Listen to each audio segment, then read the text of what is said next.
പിതാവിൻ്റെയും പുത്രൻ്റെയും പരിശുദ്ധാത്മാവിൻ്റെയും നാമത്തിൽ ആമേൻ.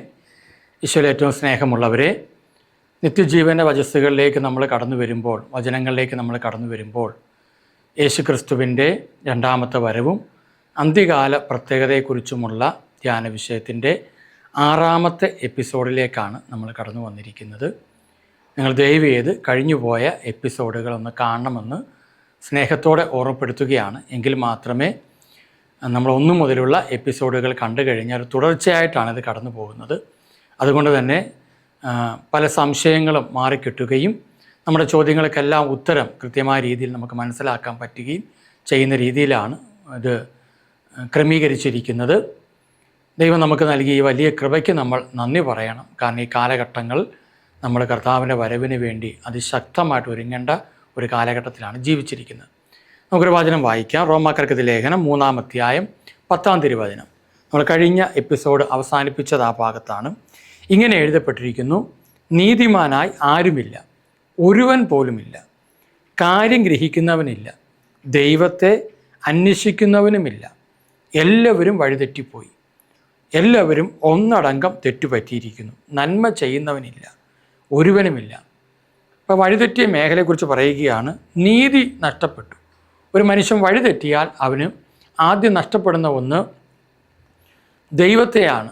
നമ്മൾ കഴിഞ്ഞ ഇതിൽ ചിന്തിച്ചൊരു കാര്യമാണ്, വഴിയും സത്യവും ജീവനും ഞാനാകുന്നു, ഞാൻ വഴിയല്ലാതെ ആരും പിതാവിൻ്റെ ഭവനത്തിൽ എത്തിച്ചേരുന്നില്ല, യേശു പറയുകയാണ്. അപ്പോൾ യേശുവാകുന്ന വഴി നമുക്ക് നഷ്ടപ്പെട്ടപ്പോൾ യേശുവിലൂടെയുള്ള നീതി നഷ്ടപ്പെട്ടു. ക്രിസ്തുവിലൂടെ മാത്രമേ നമുക്ക് നീതിയുള്ളൂ, ദൈവത്തിൽ മാത്രമേ നീതിയുള്ളൂ. പിശാചിൽ നീതിയില്ല, പിശാചിൽ അനീതിയുള്ളത്. അപ്പോൾ നീതി നഷ്ടപ്പെട്ടു. പിന്നെ അവിടെ പറയുകയാണ് ഒരുവൻ പോലും ഇല്ല അങ്ങനെ. അപ്പോൾ നീതിമാനായി ക്രിസ്തു മാത്രമേ ഉള്ളൂ. അപ്പോൾ ക്രിസ്തുവിൽ വിശ്വസിക്കുകയും ക്രിസ്തുവിൻ്റെ വചനം അനുസരിക്കുകയും ചെയ്യുന്നവന് ക്രിസ്തുവിന് നീതി ലഭിക്കുന്നു. അടുത്തത്, കാര്യം ഗ്രഹിക്കുന്നവരില്ല. എന്ത് കാര്യമാണ്? ദൈവിക കാര്യം, ദൈവത്തെക്കുറിച്ചുള്ള കാര്യം ഗ്രഹിക്കുന്നവരില്ല, ദൈവത്തെ അന്വേഷിക്കുന്നവനുമില്ല. ഒരുപാട് പേര് ധ്യാനത്തിന് പോകുമ്പം ചിന്തിക്കുന്നത്, നമ്മൾ വിചാരിക്കും, അല്ലെങ്കിൽ നമ്മൾ തന്നെ ചിന്തിച്ചു നോക്കിയേ, ദൈവത്തെ അന്വേഷിച്ചും കൊണ്ടാണോ പോകുന്നത്, അതോ ദൈവം എനിക്ക് തരേണ്ട ചില കാര്യങ്ങളെ അന്വേഷിച്ചും കൊണ്ടാണോ ഞാൻ പോകുന്നത്? നമ്മൾ ബൈബിൾ ഇപ്രകാരം പല പ്രാവശ്യമായിട്ട് കേട്ടുപോയൊരു വചനമാണ് 1 കൊറിന്ത്യസ് 15-ാം അധ്യായം 19-ാം തിരുവചനം. ഈ ജീവിതത്തിനു വേണ്ടി മാത്രം ക്രിസ്തുവിൽ പ്രത്യാശ വെച്ചിട്ടുള്ളവരാണെങ്കിൽ നിങ്ങൾ എല്ലാ മനുഷ്യരെക്കാളും നിർഭാഗ്യരാണ്. അപ്പോൾ ഈ ജീവിതത്തിന് വേണ്ടി മാത്രം അവർക്ക് പ്രത്യാശയുണ്ട്, ക്രിസ്തുവിലാണ് പ്രത്യാശയുള്ളത്. പക്ഷേ എന്തിനാ? ഈ ജീവിതത്തിന് വേണ്ടി മാത്രം. അപ്പോൾ ഇവിടെ പറയുകയാണ്, ദൈവത്തെ അന്വേഷിക്കുന്നതിൻ്റെ ഉദ്ദേശം എന്താണ്? അപ്പോൾ ദൈവത്തെ അന്വേഷിക്കുന്ന ഒരു വ്യക്തിക്ക് തീർച്ചയായിട്ടും ദൈവത്തോടൊപ്പം എല്ലാം നമുക്ക് കൂട്ടിച്ചേർക്കപ്പെടും. മത്തായി സുവിശേഷം 6:33, നിങ്ങൾ ആദ്യം അവിടുത്തെ രാജ്യവും നീതിയും അന്വേഷിക്കുക, അതോടൊപ്പം മറ്റുള്ളവയും നിങ്ങൾക്ക് ലഭിക്കും, നിങ്ങൾക്ക് കൂട്ടിച്ചേർക്കപ്പെടും. അപ്പോൾ നമ്മൾ കർത്താവിൻ്റെ രാജ്യവും നീതിയും അന്വേഷിക്കുക, അല്ലെങ്കിൽ കർത്താവിൻ അന്വേഷിക്കുമ്പോൾ കർത്താവിലുള്ളതെല്ലാം നമുക്ക് ലഭിക്കും. അപ്പോൾ അങ്ങനെ ഒരു വ്യക്തി പോലും ഇല്ല, അങ്ങനെ ദൈവത്തെ ശരിയായ രീതിയിൽ അന്വേഷിക്കുന്നവരില്ല, അവർ വഴിതെറ്റിപ്പോയി. അതുകൊണ്ടാണ് നമ്മൾ കാണുന്നത് ഒരു സ്വാതന്ത്ര്യമില്ലാത്ത ശുശ്രൂഷകൾ, ആത്മീയ ശുശ്രൂഷകളും അടിമത്തത്തിലേക്ക് നയിക്കുന്ന പ്രാർത്ഥനകളും ഇന്ന് വർദ്ധിച്ചു വരികയാണ്. വെറുതെ പറഞ്ഞാൽ ഈ സന്ദേശം അതുമായിട്ട് ബന്ധപ്പെട്ട് കിടക്കുന്നു. സ്വാതന്ത്ര്യമില്ലാത്ത ആത്മീയ ശുശ്രൂഷകൾ, അതോടൊപ്പം തന്നെ അടിമത്തത്തിലേക്ക് നയിക്കുന്ന പ്രാർത്ഥനകൾ. അത് ഞാൻ പറഞ്ഞു വരുമ്പോൾ നിങ്ങൾക്ക് മനസ്സിലാകും, നിങ്ങൾ ക്രിസ്തുവിൻ്റെ സ്വാതന്ത്ര്യമാണോ, പിതാവായ ദൈവം തരുന്ന, സ്വർഗീയ അപ്പം തരുന്ന സ്വാതന്ത്ര്യമാണോ നമ്മൾ അനുഭവിക്കുന്നത്, അതോ നാം ഇന്നും ആത്മീയ മേഖലയിലാണെന്ന് പറയുന്നു, വചനം കേട്ടവരാണെന്ന് പറയുന്നു, ധ്യാനം കൂടിയവരാണെന്ന് പറയുന്നു, പക്ഷേ പ്രാർത്ഥിക്കുന്നുണ്ട്, പക്ഷേ ഒരു അടിമത്തം പലരുടെ ഉള്ളിൽ കിടപ്പില്ലേ? വചനം പറഞ്ഞു വരുമ്പോൾ നിങ്ങൾക്കത് മനസ്സിലാകും.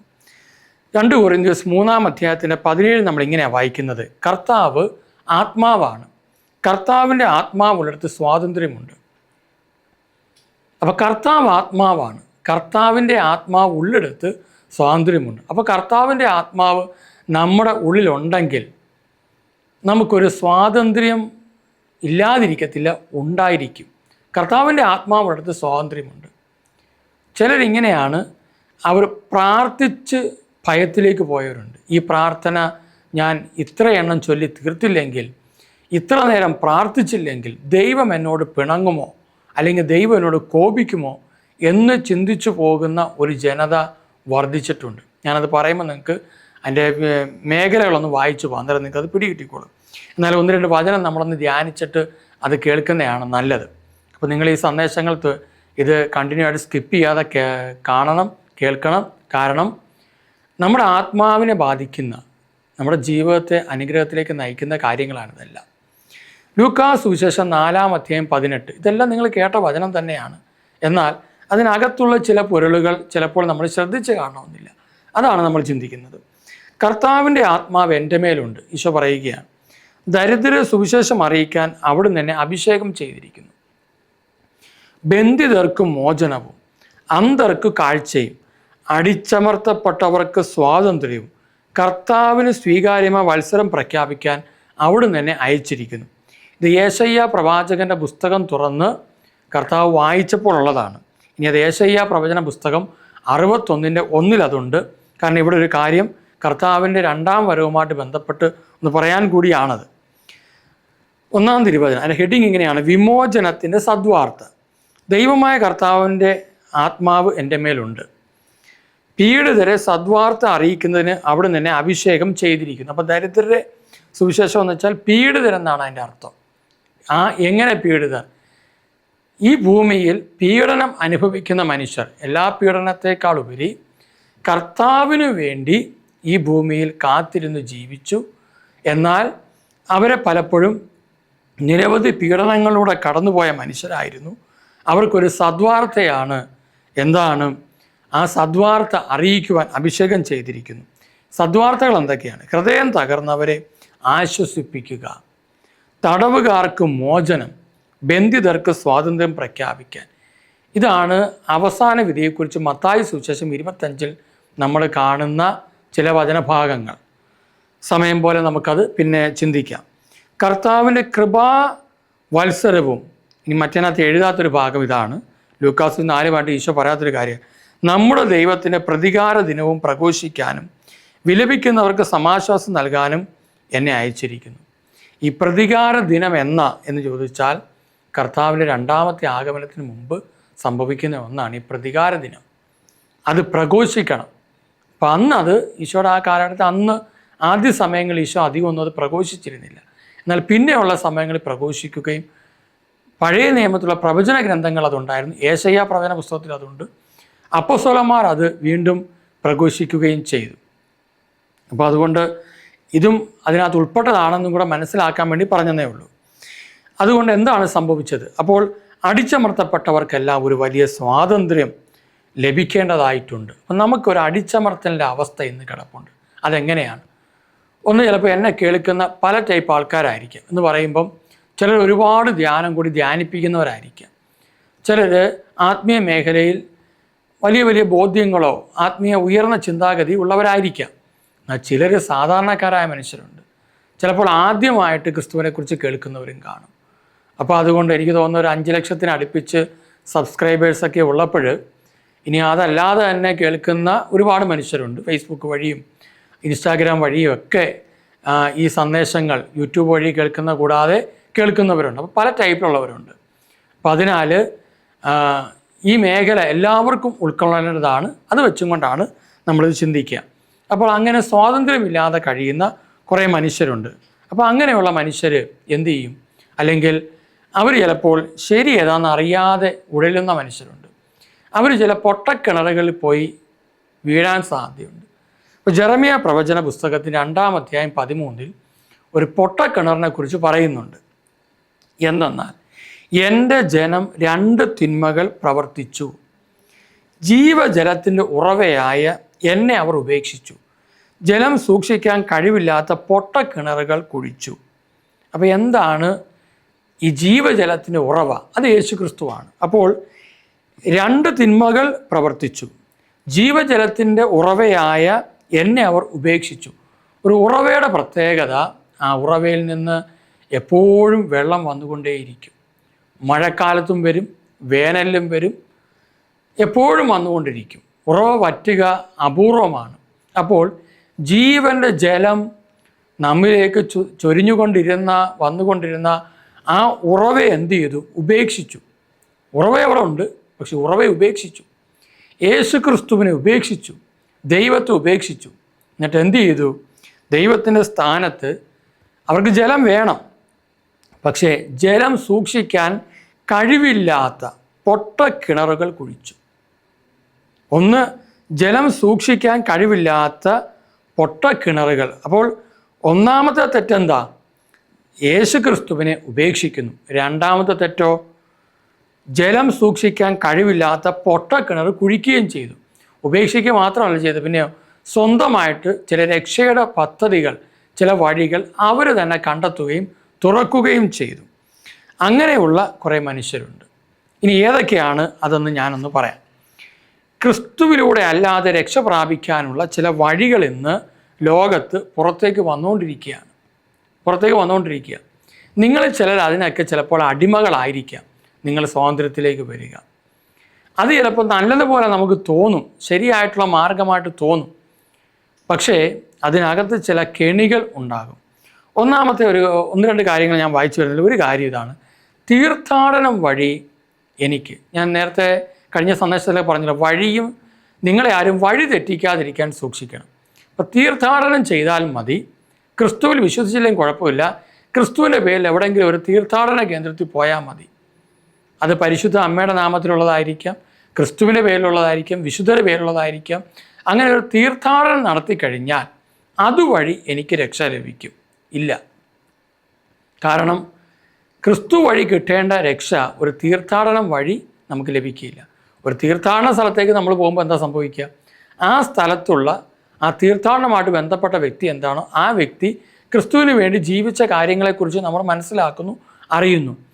അങ്ങനെ ആ വ്യക്തിയുടെ ഒരു മാതൃക വേണമെങ്കിൽ സ്വീകരിക്കാം എന്നുള്ളതല്ലാതെ ഒരു തീർത്ഥാടനം നടത്തുന്നത് കൊണ്ട് അതുവഴി നമുക്ക് രക്ഷ ലഭിക്കണമെന്നില്ല. അത് പണച്ചെലവുള്ളൊരു കാര്യമാണ്. നമ്മളൊരു കാര്യം മനസ്സിലാക്കുക, ക്രിസ്തു തൻ്റെ ജീവൻ വില കൊടുത്ത്, ആ ജീവനെ വിലയായി കണ്ട്, ആ ജീവൻ കൊടുത്ത് എന്നെ വിലയ്ക്ക് വാങ്ങിയതാണ് ക്രിസ്തു. 1 കൊരിന്ത്യർ 6 നമ്മളത് വായിക്കും. നിങ്ങൾ വിലയ്ക്ക് വാങ്ങപ്പെട്ടവരാണ്. അപ്പോൾ ക്രിസ്തു തൻ്റെ ജീവൻ വഴി നമ്മളെ വിലയ്ക്കെടുത്തു. അതുകൊണ്ട് 10 പൈസ ചിലവില്ലാതെ രക്ഷ നമുക്ക് സ്വന്തമാക്കാൻ പറ്റും, ക്രിസ്തുവിനെ സ്വന്തമാക്കാൻ പറ്റും. അപ്പോൾ പുതിയ വഴികളാണ്. ചില ചിന്തിക്കും ഉപവാസം നല്ലതാണ്, ഉപവാസം ആവശ്യമാണെന്ന് വചനം പറയുന്നു, ഉപവാസം നല്ലതാണ്. പക്ഷെ ഉപവാസം മതി എനിക്ക് രക്ഷ പ്രാപിക്കാൻ എന്ത് ചിന്തിക്കുന്ന ചിന്താഗതി. ഉപവാസം വേണം, അത്യാവശ്യമാണ്. ഞാൻ ഉപവസിക്കാറുണ്ട്. എന്നാൽ ആ ഉപവാസം കർത്താവിൻ്റെ കൂടെ ചെലവഴിക്കേണ്ടതാണ്. എന്നാൽ ഉപവസിച്ചാൽ മതി, ക്രിസ്തുവിൽ വിശ്വസിച്ചാലും കുഴപ്പമില്ലെന്ന് വിചാരിക്കുന്ന പലരും കാണാൻ പറ്റും. ചിലർ ഉപവസിക്കും, പക്ഷേ വിശുദ്ധിയിലല്ല അവർ ജീവിക്കുക, ദൈവവചനപ്രകാരമല്ല, ക്രിസ്തു പറഞ്ഞ പോലെ ജീവിക്കുന്നത്. അപ്പോൾ അവരൊരു ധാരണ, ഉപവസിച്ച് കഴിഞ്ഞാൽ സ്വർഗത്തിൽ പോകാൻ പറ്റും. ഇനി മറ്റൊന്നാണ് ധ്യാനത്തിൽ സംബന്ധിക്കുക വഴി. ധ്യാനത്തിന് എന്തിനാണ് സംബന്ധിക്കുന്നത്? വചനം നമ്മൾ കേൾക്കണം, അറിയണം. ദൈവവചന ധ്യാനം എന്ന് പറയുമ്പം സുവിശേഷവുമായി ബന്ധപ്പെട്ടത് ഒരുപാട് ധ്യാനമുണ്ട്, എല്ലാ മതങ്ങളിലും ധ്യാനമുണ്ട്. എന്നാൽ ക്രിസ്തു വിശ്വാസമുള്ള ധ്യാനം എന്ന് പറയുന്നത് ക്രിസ്തുവിനെ ബേസ് ചെയ്തുള്ളതാണ്, ക്രിസ്തുവിൽ വിശ്വസിക്കുന്നവരുമായിട്ട് ബന്ധപ്പെട്ടതാണ്. അപ്പോൾ അങ്ങനെ വരുമ്പോൾ ആ ധ്യാനത്തിൽ ക്രിസ്തുവിനെ കുറിച്ചുള്ളതാണ്. അവിടെ ധ്യാനത്തിൽ സംബന്ധിച്ചാൽ രക്ഷ നമുക്ക് ലഭിക്കണമെന്നില്ല. ധ്യാനത്തിൽ പങ്കെടുത്ത് ക്രിസ്തുവിനെക്കുറിച്ച് പറയുന്ന കാര്യങ്ങൾ മനസ്സിലാക്കി ക്രിസ്തുവിൽ വിശ്വസിക്കുകയും വിശുദ്ധീകരണ മാർഗങ്ങളിലൂടെ കടന്നുപോയി വിശുദ്ധീകരിക്കപ്പെട്ടാൽ മാത്രമേ ധ്യാനം കൊണ്ട് പ്രയോജനമുള്ളൂ. ഇല്ലെങ്കിൽ നമ്മൾ ഫീസ് കൊടുക്കും. നമുക്ക് ചിലപ്പോൾ ധ്യാനത്തിന് പോയി ചിലരൊക്കെ പറയാറുണ്ട്, ധ്യാനം എങ്ങനെ ഉണ്ടായിരുന്നു, അടിപൊളി ശുശ്രൂഷയായിരുന്നു, ഇതുപോലൊരു ധ്യാനം ഇന്നുവരെ ഞാൻ കൂടിയിട്ടില്ല, നല്ല ഭക്ഷണാനുഭവമായിരുന്നു എന്നൊക്കെ പറയുന്ന ആൾക്കാരുണ്ട്.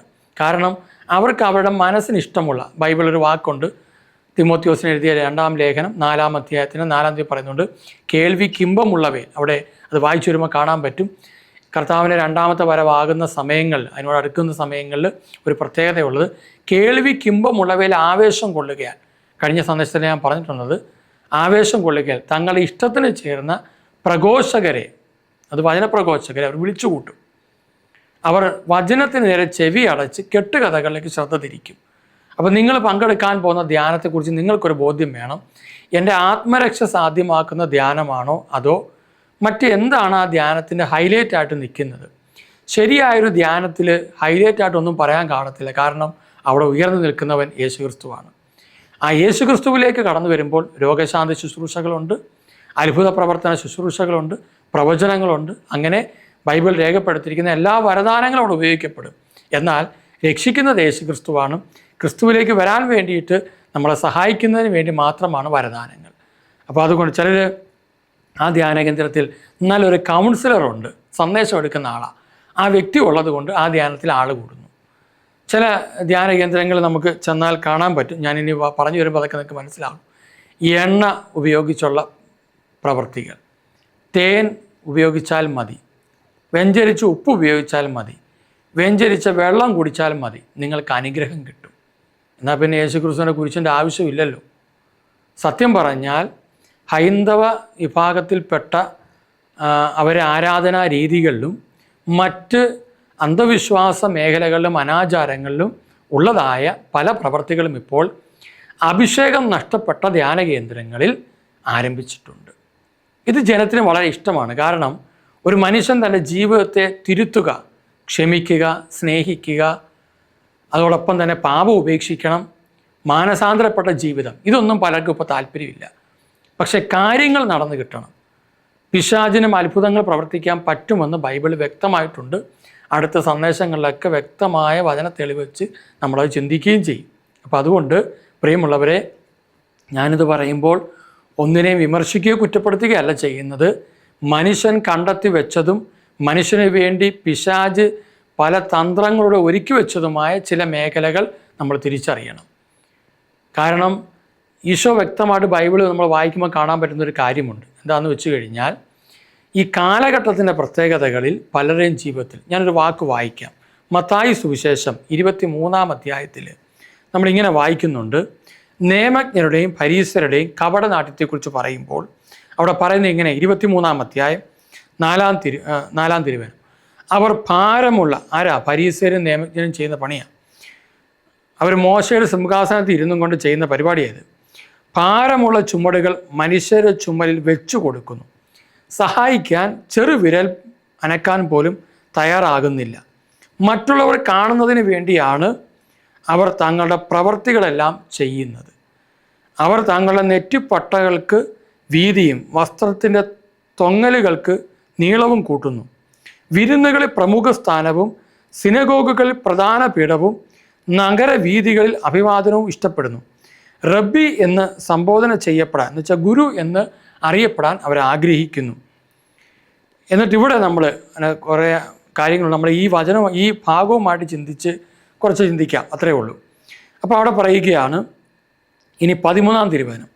കപടനാട്യക്കാരായ നിയമജ്ഞരെ ഫരീസരെ, നിങ്ങൾക്ക് ദുരിതം, നിങ്ങൾ മനുഷ്യരുടെ മുമ്പിൽ സ്വർഗരാജ്യം അടച്ചു കളയുന്നു, നിങ്ങൾ അതിൽ പ്രവേശിക്കുന്നില്ല, പ്രവേശിക്കാൻ വരുന്നവരെ അനുവദിക്കുന്നതുമില്ല. കപടനാട്യക്കാരായ നിയമജ്ഞരെ ഫരീസരെ, നിങ്ങൾക്ക് ദുരിതം, ഒരുവനെ നിങ്ങളെ മതത്തിൽ ചേർക്കാൻ നിങ്ങൾ കടലും കരയും ചുറ്റി സഞ്ചരിക്കുന്നു. ചേർന്ന് കഴിയുമ്പോൾ നിങ്ങൾ അവനെ നിങ്ങളുടെ ഇരട്ടി നരകസന്തതിയാക്കി തീർക്കുന്നു. ഇവിടെ ഇതൊക്കെ ഈ പറഞ്ഞ കാര്യങ്ങൾ ഞാൻ വ്യക്തിയുടെ പേര് പറയാതെ തന്നെ നിങ്ങൾക്ക് ഈ കാലഘട്ടത്തിൽ സംഭവിച്ചായിട്ട് അറിയാം നിങ്ങൾക്ക്. കാരണം ഒരുവനെ മതത്തിൽ ചേർക്കാൻ വേണ്ടി നിങ്ങൾ കടലും കരയും കടന്ന് ചെല്ലുന്നു.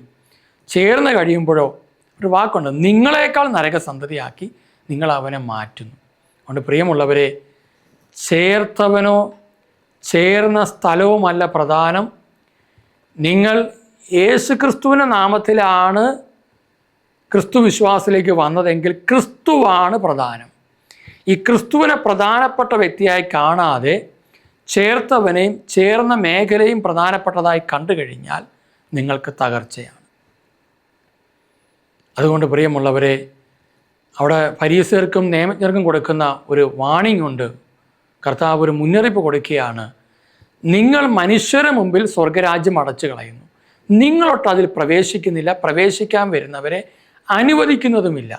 അങ്ങനെയുള്ള ആൾക്കാരാണ് ഈ പറയുന്ന ഈ പുതിയ വഴികൾ, പൊട്ടക്കിണറുകളിൽ കുഴിച്ച് ജലം സൂക്ഷിക്കാൻ കഴിവില്ലാത്ത പൊട്ടക്കിണറുമായിട്ട് നടക്കുന്ന പല മേഖലകൾ. അത് നിങ്ങൾ തിരിച്ചറിയുക.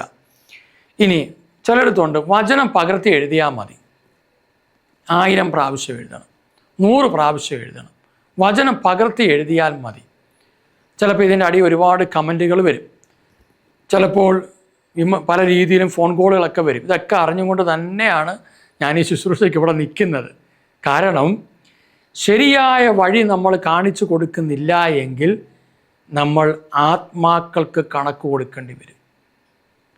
ഈശോയുടെ കൂടെ 3 വർഷത്തിൽ കൂടുതൽ നടന്ന യൂദാസ് ഈശോ ചെയ്ത നിരവധി അത്ഭുതങ്ങൾ കണ്ടു, വചനം കേട്ടു, പല കാര്യങ്ങളും ദൈവത്തെക്കുറിച്ചുള്ള ബോധ്യങ്ങളൊക്കെ ലഭിച്ച മനുഷ്യൻ അവസാനം തൂങ്ങിച്ചത്തത് എന്തുകൊണ്ടാണെന്ന് വെച്ച് കഴിഞ്ഞാൽ, ഈശോ നിരവധി പേരെ ആത്മഹത്യയിൽ നിന്ന് വിടുവിച്ചു, മോചിപ്പിച്ചെങ്കിൽ കൂടെ നടന്നവൻ ആത്മഹത്യ ചെയ്തെങ്കിൽ അതിൻ്റെ കാരണം യൂദാസിൻ്റെ കണ്ണുകളോ ശ്രദ്ധയോ ചിന്തയോ ക്രിസ്തുവിലായിരുന്നില്ല. പിന്നെ ക്രിസ്തുവിൻ്റെ കൂടെ നടന്നു എന്ന് മാത്രം, ഞാൻ ഈശോയുടെ കൂടെ നടക്കുന്ന ആളാണെന്ന് അഭിമാനിച്ചു എന്ന് മാത്രം, അല്ലാതെ ക്രിസ്തുവിനെ ഉൾക്കൊണ്ടില്ല. അങ്ങനെയെങ്കിൽ ആത്മഹത്യ ചെയ്യേണ്ടി വരില്ലായിരുന്നു, ഒറ്റുകൊടുക്കേണ്ടി വരില്ലായിരുന്നു. അപ്പോൾ അതുകൊണ്ട് ഇവിടെ നമ്മൾ കാണുന്നത് അതുകൊണ്ടാണ് പലപ്പോഴും ഇങ്ങനെയുള്ള ചില മേഖലയുണ്ട്. നമുക്കിതൊക്കെ ചെയ്യുമ്പോൾ ഒരു ആനന്ദമുണ്ട്, ഒരു മനഃശാസ്ത്രപരമായ ആനന്ദമുണ്ട്, ഇത്രയും ചെയ്തല്ലോ എന്നൊരു സന്തോഷമുണ്ട്. പക്ഷേ ഹൃദയം നോക്കുന്ന കർത്താവിൻ്റെ മുമ്പിൽ ഞാൻ വചനം 1 കേട്ടുള്ളെങ്കിലും 10 ചിലപ്പോൾ കേട്ട് കാണും, ചിലപ്പോൾ 2 കേട്ട് കാണും. അതനുസരിക്കുകയാണെങ്കിൽ ആ വചനത്തിന് കർത്താവ് സന്തോഷവാനാണ്. കാരണം അനുദപിക്കുന്ന ഒരു പാപി ഓർത്ത് സ്വർഗത്തിൽ സന്തോഷമുണ്ട്. അല്ലാതെ 1000 പ്രാവശ്യം എഴുതുന്ന ഒരു മനുഷ്യനെക്കുറിച്ചല്ല കർത്താവ് സന്തോഷിക്കുക. വചനം യാക്കോസ്യ പറഞ്ഞല്ലോ, അവിടെ വ്യക്തമായിട്ട് 2-ാമത്തെ പറഞ്ഞല്ലോ, നിങ്ങൾ വചനം കേൾക്കുക മാത്രം ചെയ്യുന്ന, ഇങ്ങനെ കൂടെ കൂട്ടിച്ചേർക്കാം, വചനം എഴുതുക മാത്രം ചെയ്യുന്ന, ആത്മാവിനെ വഞ്ചിക്കുന്നവരാകാതെ, ആത്മവഞ്ചകരാകാതെ അത് അനുസരിക്കുന്നവരാകുക. അതുകൊണ്ട് ആത്മാവിനെ വഞ്ചിക്കരുത്, ദൈവാത്മാവിനെ വഞ്ചിക്കരുത്, സ്വന്തം ആത്മാവിനെ നശിപ്പിക്കരുത്. അപ്പോൾ അങ്ങനെ പകർത്തി എഴുതിയാൽ രക്ഷ പ്രാപിക്കാമെന്ന് പറയുന്ന പുതിയ വഴികൾ. വിശുദ്ധരുടെ കാലഘട്ടങ്ങളിലൊന്നും ഇതുപോലെ ഒരുപാട് വഴിയൊന്നും ഇല്ലായിരുന്നു, ഒറ്റ വഴി ഉണ്ടായിരുന്നുള്ളൂ. അവിടെ നിരവധി വിശുദ്ധരുണ്ടായി. ഇന്ന് ഇഷ്ടം പോലെ വഴിയുള്ളതാണ് ഈ കുഴപ്പമുണ്ടായത്. മറ്റൊന്ന് നൊവേന വഴി. ഓരോ ദിവസവും ഓരോ വിശുദ്ധനരികിലേക്ക് പോവുകയാണ്. എനിക്ക് നൊവേനയ്ക്ക് പോകുന്നതിനോട് ഒരു കാര്യം പറയാനുള്ളത്, നിങ്ങൾ ഏത് വിശുദ്ധനെ നൊവേനയ്ക്ക് പോയാണെങ്കിലും ആ വിശുദ്ധൻ എങ്ങനെ ക്രിസ്തുവിന് വേണ്ടി ജീവിച്ചു എന്ന് നിങ്ങളൊന്ന് മനസ്സിലാക്കിയിട്ട് ആ വിശുദ്ധൻ ജീവിച്ചതുപോലെ ഈ കാലഘട്ടങ്ങളിൽ ക്രിസ്തുവിന് വേണ്ടി ജീവിക്കുന്ന ഒരു വ്യക്തിയായിട്ട് മാറുവാൻ നിങ്ങൾ താല്പര്യമെടുക്കുമെങ്കിൽ നിങ്ങളുടെ നൊവേനയ്ക്ക് പോകേണ്ട ആവശ്യമില്ല. നിങ്ങളുടെ ജീവിതത്തിൽ നിങ്ങൾക്കൊരു വിശുദ്ധ ജീവിതം നയിച്ച്, അനുഗ്രഹിക്കപ്പെട്ട ജീവിതം നയിച്ച് ഈ കാലഘട്ടത്തിലെ വിശുദ്ധരായിട്ട് നമുക്ക്, പ്രവാചകരായിട്ട് നമുക്ക് മാറാൻ പറ്റും. അപ്പം അതുകൊണ്ട് നൊവേന വഴി ഇതാണ്, ഈശോ കാൽവരി കുരിശിൽ ബലിയായി തീർന്നു. എന്തിനു വേണ്ടി? മനുഷ്യകുലത്തെ രക്ഷിക്കാൻ വേണ്ടി. ഒരുപാട് മേഖലയുണ്ട് അതുമായിട്ട് ബന്ധപ്പെട്ട്. പക്ഷേ കുർബാനയ്ക്ക് എല്ലാ ദിവസവും പോയാൽ മതി, ഞാൻ രക്ഷ പ്രാപിക്കും എന്ന് ചിന്തിച്ച് ഇഷ്ടമുള്ള കണക്ക് ദൈവജനത്തിന് വിരുദ്ധമായി ജീവിച്ചിട്ട് ദിവസേന കുർബാന മുടക്കാതെ ജീവിച്ചു പോകുന്നവരുണ്ട്. ദിവസേന കുർബാനയിൽ പങ്കെടുക്കണം, അത്യാവശ്യമുള്ള കാര്യമാണ്. സാധിക്കുന്നവർ പങ്കെടുക്കണം. ഇവിടെ നിർബന്ധമൊന്നുമില്ല, അടിമത്വമൊന്നുമില്ല. കാരണം ചിലപ്പോൾ ചിലർക്ക് എല്ലാ ദിവസവും പരിശുദ്ധ കുർബാനയ്ക്ക് പോകാൻ പറ്റിയെന്ന് വരത്തില്ല. ഞാനത് പറയാൻ കാരണം ചിലരുടെ ഒരു അഭിമാനവും അഹങ്കാരവുമാണ്, അയലത്തെ വീട്ടിലാരും ഞായറാഴ്ച മാത്രമേ കുർബാനയ്ക്ക് പോകുന്നുള്ളൂ, ഞാൻ എല്ലാ ദിവസവും പരിശുദ്ധ കുർബാനയ്ക്ക് പോകുന്നു, അതുകൊണ്ട് പുള്ളിയെക്കാളും വലിയ വിശുദ്ധനാണ് ഞാൻ. ചുങ്കക്കാരനെ ഫരീസനെ സംഭവം എടുത്ത് നോക്കിയാൽ മതി. ആഴ്ച 2 പ്രാവശ്യം ഉപവസിക്കുകയും എല്ലാത്തിനും ദശാംശം കൊടുക്കുന്നവൻ നീതി ഉള്ളവനെ പോലെ വന്നു, തിരിച്ച് നീതി ഇല്ലാത്തവനെ പോലെ പോയി. നിങ്ങളുടെ മനോഭാവം ക്രിസ്തുവുമായിട്ട് ബന്ധപ്പെട്ടതാണോ? ശ്രദ്ധിക്കുക. അപ്പോൾ കുർബാന എല്ലാ ദിവസവും പങ്കെടുക്കാൻ പറ്റുമെങ്കിൽ പങ്കെടുത്തു. ഞായറാഴ്ച മാത്രമേ ഉള്ളൂ, സാബത്ത് ദിവസം കുർബാന പങ്കെടുക്കണം തീർച്ചയായിട്ടും. അത് അത്യാവശ്യമുള്ള കാര്യമാണ്. കാരണം യേശു ക്രിസ്തുവിൻ്റെ ആ ജീവിതത്തെ നമ്മൾ എന്ത് ചെയ്യണം? യേശുവിൻ്റെ ജനനം, മരണം, പരസ്യജീവിതം, ഉത്ഥാനം, 2ാം വരവ് എല്ലാം നമ്മൾ അനുസ്മരിക്കേണ്ടത് ആവശ്യമാണ്. അത് ഏറ്റവും പ്രധാനപ്പെട്ടതാണ്. കർത്താവിൻ്റെ ശരീരവും രക്തവും സ്വീകരിക്കേണ്ടതും ആവശ്യമാണ്.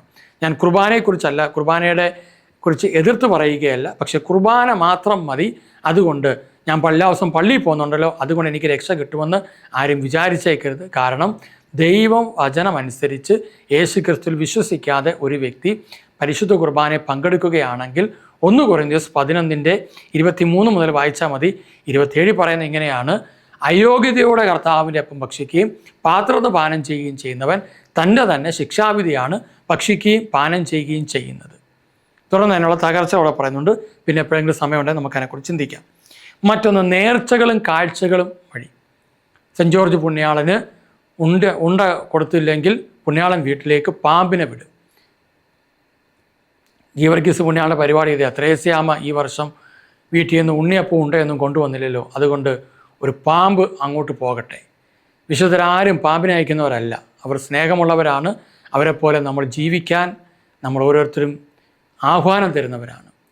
അതുപോലെ തന്നെ എന്നുവെച്ചാൽ വിശുദ്ധ ഗീവർഗീസ് അല്ലെങ്കിൽ വിശുദ്ധ സെൻറ്റ് ജോർജ് എന്ന് പറഞ്ഞ ആ വിശുദ്ധനെക്കുറിച്ച് ഞാൻ പറഞ്ഞത്. വിശുദ്ധ സെബസ്ത്യാനോസിന് ഉണ്ണിയപ്പം കൊടുത്തില്ലെങ്കിൽ പുണ്യാളൻ വീട്ടിലേക്ക് വസൂരി വിടും. ഇങ്ങനെ ഓരോ വിശുദ്ധരുമായിട്ട് ബന്ധപ്പെട്ട് ചില രോഗങ്ങളും തകർച്ചകളും ഒക്കെ ഉണ്ട്. ചില സ്ഥലത്തൊക്കെ ചെന്ന് കഴിഞ്ഞാൽ പലപ്പോഴും കാണാൻ പറ്റിയിട്ടുണ്ട്, അന്യദേവ ആരാധനയുടെ കേന്ദ്രങ്ങളായി ഇന്ന് ഇതുപോലുള്ള സ്ഥലങ്ങൾ, നൊവേന സ്ഥലങ്ങൾ മാറിയിരിക്കുകയാണ്. പലരും ഉപേക്ഷിച്ച് കളഞ്ഞ, അക്രൈസ്തവർ പോലും ഉപേക്ഷിച്ച് കളഞ്ഞ പല ആചാരാനുഷ്ഠാനങ്ങൾ ഇന്ന് കത്തോലിക്കൻ്റെ ഇടയിൽ, ക്രിസ്ത്യാനിയുടെ ഇടയിൽ വ്യാപൃതമായിക്കൊണ്ടിരിക്കുന്നു എന്നുള്ളത് കാണുവാനായിട്ട് പറ്റും. അങ്ങനെയുള്ളവർ ഉടമ്പടി എടുക്കുക വഴി, ഒറ്റ ഉടമ്പടിയേ ഉള്ളൂ കർത്താവുമായിട്ട് ബന്ധപ്പെട്ട്, ഉടമ്പടി എടുക്കുക വഴി എനിക്ക് സ്വർഗത്തിൽ എത്തിച്ചേരാം എന്ന് വിചാരിക്കുന്നവരുണ്ട്. വിശുദ്ധർ വഴി എന്ന് പറയാൻ പറ്റത്തില്ല, വിശുദ്ധരെ ജീവിതം അനുകരിച്ച് അല്ലെങ്കിൽ അവരെങ്ങനെ ജീവിച്ചു എന്ന് മനസ്സിലാക്കി ക്രിസ്തുവിൽ വിശ്വസിച്ച് പോകാൻ പറ്റും. അല്ലാതെ വിശുദ്ധരാണ് എന്നെ സ്വർഗത്തിൽ എത്തിക്കുകയെന്ന് ആരും പറഞ്ഞേക്കരുത്. വിശുദ്ധർക്ക് ഒരിക്കലും സ്വർഗത്തിൽ നമ്മളെ എത്തിക്കാൻ വഴി കാണിച്ചു തരാൻ പറ്റും, പക്ഷേ വിശുദ്ധർ വഴി നമുക്ക് സ്വർഗത്തിൽ എത്തിച്ചേരാൻ പറ്റുകയില്ല. വഴി കാണിച്ചു തരാൻ പറ്റും. നേരത്തെ പറഞ്ഞ എണ്ണ, തേൻ, വെള്ളം, ഉപ്പ് എന്നിവ വഴി. ചിലടത്ത് കോഴി കണ്ടിക്കലുണ്ട്, തുലാഭാരമുണ്ട്, ഉരുൾനേർച്ചയുണ്ട്. അപ്പോൾ ഇതൊക്കെ മതി. മറ്റൊന്ന് ചില എണ്ണങ്ങൾ അധിഷ്ഠിതമായ പ്രാർത്ഥനകൾ, അങ്ങനെയുള്ളവരുണ്ട്. 33 എണ്ണം, 9 എണ്ണം, 1001 എണ്ണം, 21 എണ്ണം, 21 എണ്ണം, 101 എണ്ണം. വിശ്വാസ പ്രമാണം എന്ന് വെച്ചാൽ അതൊരു പ്രാർത്ഥനയല്ല, വിശ്വാസത്തെ പ്രഖ്യാപനമാണ്. സങ്കീർത്തനം, അത് സങ്കീർത്തന പുസ്തകത്തിൽ 150 സങ്കീർത്തനങ്ങളിൽ അത് ദാവീദ് മാത്രം എഴുതിയതല്ല, മോശയുടെ സങ്കീർത്തനങ്ങളുണ്ട്. അങ്ങനെ പലരുടെയും സങ്കീർത്തനങ്ങളുണ്ട്. എല്ലാം കൂടെ ക്രോഡീകരിച്ച് സങ്കീർത്തന പുസ്തകങ്ങളാണ്. അത് ചിലത് ഗാനരൂപത്തിലുള്ളതൊക്കെയുണ്ട്. അതൊരു പ്രാർത്ഥനയല്ല, നമുക്കത് ചൊല്ലുവാനും ദൈവസന്നിധിയിൽ ആലപിക്കാനും ഒക്കെ ആയിട്ട് നൽകപ്പെട്ടിരിക്കുന്നതാണ്. അങ്ങനെ ഒരു എണ്ണം വെച്ച് വിശ്വാസ പ്രമാണം, സങ്കീർത്തനം, കുരിശൻ്റെ വഴി, ഇങ്ങനെയൊക്കെയുള്ള പുതിയ വഴികൾ കണ്ടെത്തി ജീവിക്കുന്ന നിരവധി പേരുണ്ട്. നിങ്ങൾ ക്രിസ്തുവിൻ്റെ വഴിയിലേക്ക് തിരിയുക, ക്രിസ്തുവിൻ്റെ വഴിയിലേക്ക് തിരിയുക. അങ്ങനെ നിങ്ങൾക്ക് അനുഗ്രഹം വരും. ഭക്തിയും വിശ്വാസമുള്ള ഒരു വ്യത്യാസത്തെക്കുറിച്ചുകൂടെ പറഞ്ഞ് ഈ സന്ദേശം അവസാനിപ്പിക്കുകയാണ്. എന്താണ് ഭക്തി എന്ന് ചോദിച്ചാൽ, ഭക്തരുടെ പ്രത്യേകത അവർ ദൈവവചനം അനുസരിക്കില്ല. അവർ ദൈവത്തോടെപ്പോഴും നിരവധി കാര്യങ്ങൾ പറഞ്ഞുകൊണ്ടിരിക്കുകയും ദൈവത്തിനു വേണ്ടി നിരവധി കാര്യങ്ങൾ ചെയ്തുകൊണ്ടിരിക്കുകയും ചെയ്യും. എന്നാൽ വിശ്വാസികളുടെ പിതാവ് അബ്രഹാമാണ്. അബ്രഹാത്തിൻ്റെ ജീവിതം പഠിച്ചാൽ തന്നെ നമുക്ക് മനസ്സിലാവും. വിശ്വാസിയുടെ പ്രത്യേകത എന്താണെന്ന് വെച്ച് കഴിഞ്ഞാൽ, വിശ്വാസി ദൈവത്തോടൊന്നും ചോദിക്കാതെ തന്നെ ദൈവം എന്താണോ തന്നോട് പറഞ്ഞിരിക്കുന്നത് അതുപോലെ ജീവിക്കാനും മുന്നോട്ട് പോകാനും തീരുമാനമെടുക്കും. അതാണ് വിശ്വാസി. അപ്പം നിങ്ങൾ ഭക്തരാകാനാണോ ആഗ്രഹിക്കുക, വിശ്വാസിയാകാനാണോ ആഗ്രഹിക്കുക എന്നുള്ളത് ചിന്തിക്കുക. ഈ സ്വാതന്ത്ര്യമില്ലാത്ത ആത്മീയ ശുശ്രൂഷകളിൽ നിന്ന് മാറി, അടിമത്തത്തിലേക്ക് നയിക്കുന്ന പ്രാർത്ഥനകളിൽ നിന്ന് മാറി, കർത്താവിൻ്റെ ആത്മാവിൽ ആയിരുന്നു കൊണ്ട് സ്വാതന്ത്ര്യത്തോടെ കൃപയോടെ മുന്നോട്ട് പോകാൻ നമുക്ക് സാധിക്കട്ടെ. യോഹന്നാൻ സുവിശേഷം 8:32 നമ്മളിങ്ങനെ വായിക്കുന്നുണ്ട്. നിങ്ങൾ സത്യം അറിയുകയും സത്യം നിങ്ങളെ സ്വതന്ത്രരാക്കുകയും ചെയ്യും. അതുകൊണ്ട് പുത്രൻ നിങ്ങളെ സ്വതന്ത്രരാക്കിയാൽ നിങ്ങൾ യഥാർത്ഥത്തിൽ സ്വതന്ത്രരാകും. ആരെങ്കിലും ഇങ്ങനെയുള്ള അടിമത്തങ്ങളിലുണ്ടെങ്കിൽ അവർ സ്വതന്ത്രരാകട്ടെ. കൊളോസസ് 2:4 പറയുന്നു, ഞാനിത് പറയുന്നത് വഞ്ചനാത്മകമായ വാക്കുകൾ കൊണ്ട് ആരും നിങ്ങളെ വഴിതെറ്റിക്കാതിരിക്കാൻ വേണ്ടിയിട്ടാണ്. നേരത്തെ പറഞ്ഞു പോയ ലിസ്റ്റിൽപ്പെട്ടവരൊക്കെ ചില വഞ്ചനാത്മകമായ വാക്കുകൾ പറഞ്ഞ് അങ്ങനെ ചെയ്താൽ നിങ്ങളുടെ കുടുംബം രക്ഷപ്രാപിക്കും, ഇങ്ങനെ ചെയ്താൽ രക്ഷപ്രാപിക്കും. പ്രിയമുള്ളവരെ, പിശാചിനെ ആരാധിച്ചാലും അനുഗ്രഹം കിട്ടുമെന്ന് ബൈബിളിൽ പറയുന്നുണ്ട്. പിശാചിനെ ആരാധിച്ചാലും അനുഗ്രഹം കിട്ടും. അപ്പോൾ അതുകൊണ്ട് പിശാചിനെ ആരാധിച്ചാലും അത്ഭുതങ്ങൾ ഉണ്ടാകും, അടയാളങ്ങൾ ഉണ്ടാകും. അതുകൊണ്ട് ഓരോ വ്യക്തിയും ചിന്തിക്കുക, നിങ്ങൾ ദൈവത്തെയാണോ ആരാധിക്കുന്നത് അതോ പിശാചിനെയാണോ ആരാധിക്കുന്നത്? ഞാൻ ബൈബിളിൽ ഒരു വാക്ക് വായിക്കാം. ലൂക്കാസ് സുവിശേഷം 4-ാം അധ്യായത്തിൽ യേശുവിനെ അവിടെ നമ്മൾ കാണുന്നുണ്ട്. യേശുവിനെ പരീക്ഷിക്കുന്ന ഭാഗമാണ് 6-ാം തിരുവചനം. ഞാനൊരു ഭാഗം മാത്രമെന്ന് അറിയാൻ വേണ്ടി വായിക്കുകയാണ്. പിശാച് അവനോട് പറഞ്ഞു, ഇവയുടെ മേൽ എല്ലാ അധികാരവും മഹത്വവും നിനക്ക് ഞാൻ തരാം. ഈശോടാണേ പറയുന്നത്. സൃഷ്ടിച്ചവനോട് പറയുന്ന വാക്കാ. ഇതെല്ലാം എനിക്ക് നൽകപ്പെട്ടിരിക്കുന്നു. എനിക്ക് ഇഷ്ടമുള്ളവർക്ക് ഞാൻ ഇത് കൊടുക്കുന്നു. നീ എന്നെ ആരാധിച്ചാൽ ഇവയെല്ലാം നിൻ്റേതാകും. അന്ത്യനാളുകളുടെ പ്രത്യേകത, ഏറ്റവും കൂടുതൽ പിശാച് ആരാധന ആഗ്രഹിക്കുന്ന കാലഘട്ടമാണ്. അവിടെ പറയുന്ന വാക്കിങ്ങനെയാണ്, എനിക്ക് ഇഷ്ടമുള്ളവർക്ക് ഞാനത് കൊടുക്കുന്നു. ആ ഇഷ്ടമുള്ളത് ആരാ? പിശാചിനെ ആരാധിക്കുന്നവർക്ക് പിശാച് എല്ലാം കൊടുക്കും. എന്തൊക്കെ കൊടുക്കും? അധികാരം കൊടുക്കും, മഹത്വം കൊടുക്കും, എല്ലാം കൊടുക്കും. പിശാചിനും ഇതെല്ലാം ചെയ്യാൻ പറ്റും എന്ന് ഈ അന്ത്യകാലത്തെക്കുറിച്ച് ബൈബിൾ പഠിപ്പിക്കുമ്പോൾ ഈശോ പറഞ്ഞു വെച്ചിട്ടുണ്ട്. അതുകൊണ്ട് എല്ലാ അനുഗ്രഹങ്ങളും എല്ലാ അത്ഭുതങ്ങളും എല്ലാ അടയാളങ്ങളും ദൈവത്തിൻ്റേതാണെന്ന് ആരും പറഞ്ഞേക്കരുത്. ബൈബിളിൽ വ്യക്തമായിട്ട് അതിന് സൂചനയുണ്ട്. അത് പ്രകാരം നമുക്ക് പോയിക്കഴിഞ്ഞാൽ മനസ്സിലാക്കാൻ പറ്റും. അതുകൊണ്ട് ഒരു വിവേചനത്തോടെ പോകേണ്ട കാലഘട്ടത്തിലാണ് നമ്മൾ ജീവിക്കുന്നത്. അതുകൊണ്ട് പ്രിയമുള്ളവരെ, ഈ സന്ദേശങ്ങളോട് നമ്മൾ കടന്നു പോകുമ്പോൾ ദീർഘമായ സന്ദേശമായിരുന്നു. അതുകൊണ്ട് നിങ്ങളെല്ലാ ഭാഗവും 1-2 പ്രാവശ്യം കേട്ട് മനസ്സിലാക്കുക. ക്രിസ്തുവിലൂടെ നമുക്ക് സമ്പൂർണ്ണ രക്ഷയുണ്ട്. ആകാശത്തിന് കീഴിൽ മനുഷ്യരുടെ ഇടയിൽ രക്ഷയ്ക്ക് വേണ്ടി ഈ പറഞ്ഞു വെച്ച ലിസ്റ്റിലെ ഒരു മാർഗവുമല്ല പറഞ്ഞിരിക്കുന്നത്. യേശു മാത്രമാണ് യഥാർത്ഥ വഴി, യഥാർത്ഥ സത്യം, യഥാർത്ഥ ജീവൻ. ആ വഴിയിലൂടെ നമ്മൾ പോകുക എന്നുള്ളത് നമ്മൾ തിരിച്ചറിയുക. നമുക്കൊന്ന് പ്രാർത്ഥിക്കാം. കാരുണ്യവാനായ കർത്താവേ, അങ്ങയുടെ സന്നിധിയിലേക്ക് ഈ കാലഘട്ടങ്ങളിൽ ജീവിക്കുന്ന ഞങ്ങൾക്ക് ശരിയായ വഴി അറിയാതെ ശരിയെന്ന് കരുതിപ്പോയ നിരവധി വഴികളുണ്ട്. അതിലൂടെ എല്ലാം ഞങ്ങൾ കടന്നു പോയിട്ടും ഞങ്ങൾക്ക് തകർച്ചകൾ ഇന്നും നിലനിൽക്കുന്നു, ദുരിതങ്ങൾ ഇന്നും നിലനിൽക്കുന്നു. ചില വഴികളിലൂടെ അങ്ങേ അന്വേഷിക്കാതെ കടന്നു പോയിട്ട് നിലനിൽക്കുന്ന തകർച്ചകളെ നോക്കി ഞങ്ങൾ സഹനങ്ങളെന്നൊക്കെ പറഞ്ഞ് വീണ്ടും ആശ്വസിച്ചു പോകുമ്പോഴും അടിക്കടി നിരവധിയായ ജീവിതത്തിൻ്റെ പരാജയങ്ങൾ അലട്ടിക്കൊണ്ടിരിക്കുന്നു. ഈശോയെ, അങ്ങ് ഈ ഭൂമിയിലേക്ക് വന്നത് ഞങ്ങളെ വിജയിപ്പിക്കാനാണ്, ജീവൻ തരാനാണ്, ബലം തരാനാണ്, പിതാവിൻ്റെ ഭവനത്തിൽ എത്തിക്കാനാണ്. അതുകൊണ്ട് ഞങ്ങൾക്ക് വന്നുപോയ തെറ്റായ വഴികളെ തിരിച്ചറിഞ്ഞ് ശരിയായ വഴി മനസ്സിലാക്കാൻ ഞങ്ങളെ സഹായിക്കണമേ. സ്വർഗീയ പിതാവേ, അപ്പൻ്റെ പക്കൽ എത്തിച്ചേരുവാൻ വേണ്ടുന്ന ശരിയായ വഴി മനസ്സിലാക്കുവാനുള്ള വചനങ്ങളിലൂടെ ഞങ്ങൾ കടന്നുപോയി. ആ വചനം ഞങ്ങളുടെ ജീവിതത്തിൽ പ്രവൃത്തിഭാഗത്തിലേക്ക് കൊണ്ടുവരുവാൻ സ്വർഗീയ അപ്പ ഞങ്ങളെ സഹായിക്കണമേ. ഞങ്ങളെ സ്നേഹിക്കുന്ന അങ്ങ് ഞങ്ങളോട് കൂടെ എപ്പോഴും ഉണ്ടായിരിക്കണമേ. ഈശോയെ, അവിടെ തിരുത്തം കൊണ്ട് പൊട്ടക്കിണറുകൾ കുഴിച്ച ഞങ്ങളുടെ ജീവിതത്തിലെ വഴികളൊക്കെ കണ്ടെത്തുവാൻ സാധിക്കുന്നു. അവയെല്ലാം ഞങ്ങളുടെ പാപങ്ങളെല്ലാം കഴുകി വിശുദ്ധീകരിച്ച് അനുതാപ ഹൃദയം നൽകി ഞങ്ങളെ വഴി നടത്തണമേ. പരിശുദ്ധാത്മാവെ, ഞങ്ങളെ സഹായിക്കണമേ. ഒരു പുതിയ ഉണർവ്, ഒരു ജീവൻ ഞങ്ങൾക്ക് നൽകണമേ. ഞങ്ങളുടെ പരാജയങ്ങളെല്ലാം എടുത്തു മാറ്റി ക്രിസ്തുവിനോട് കൂടെയുള്ളൊരു വിജയ ജീവൻ നയിക്കുവാൻ ഞങ്ങളെ ഒരുക്കണമേ. പരിശുദ്ധ അമ്മേ, ഞങ്ങളെ സഹായിക്കണമേ. മിഖായേൽ, ഗബ്രിയേൽ, റഫേൽ ദൂതന്മാരെ ഞങ്ങളെ സഹായിക്കണമേ. വിശുദ്ധ ഗണങ്ങളുടെ മാതൃകകൾ ഞങ്ങൾക്കെന്നും ഒരു പ്രചോദനമാകട്ടെ. ഞങ്ങളുടെ ജീവിതത്തിൽ ഞങ്ങൾക്ക് മുമ്പേ കടന്നുപോയ എല്ലാ വിശുദ്ധരെയും നിങ്ങൾ നൽകിയ ക്രിസ്തുവിന് വേണ്ടി സാക്ഷ്യം വഹിച്ച വിശുദ്ധ മാർഗങ്ങളെ ഓർത്ത് ഞങ്ങൾ നന്ദി പറയുന്നു. പിതാവിൻ്റെയും പുത്രൻ്റെയും പരിശുദ്ധാത്മാവിൻ്റെയും നാമത്തിൽ ആമേൻ. കർത്താവ് നിങ്ങളെല്ലാവരും അനുഗ്രഹിക്കട്ടെ.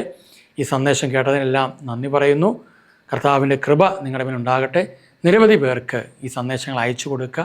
അവർ വചനത്തിലേക്ക് കടന്നു വരട്ടെ, ക്രിസ്തുവിൻ്റെ രക്ഷയിലേക്ക് സൗജന്യമായി കടന്നു വരട്ടെ. കർത്താവ് നിങ്ങളെ, നിങ്ങളുടെ കുടുംബങ്ങളെല്ലാം സമർത്ഥമായിട്ട് അനുഗ്രഹിക്കട്ടെ. Amen. Praise the Lord. Thank U.